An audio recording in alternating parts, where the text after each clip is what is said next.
তো এইটা হচ্ছে পাতালপুরী মহাদেব মন্দির। এখানে মহাদেব পাতালের মধ্যে অধিষ্ঠান করে। তো যেহেতু অনেক পুরনো মন্দির, সেহেতু বেশি নিচে যেতে বারণ করছে, বলছে বাইরে থেকে দেখে নিতে। তো মন্দিরটায় অসাধারণ টেরাকোটার কাজ, প্রতিটা কাজের মধ্যেই ওড়িয়া যে স্টাইলটা, যে স্থাপত্য দর্শন দেখা যায় এখানে।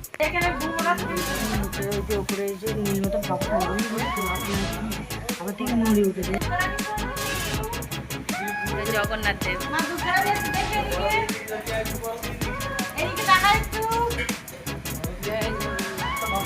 মঙ্গলচন্ডী মা কালী মা জয় মা শীতলা মা দুর্গা।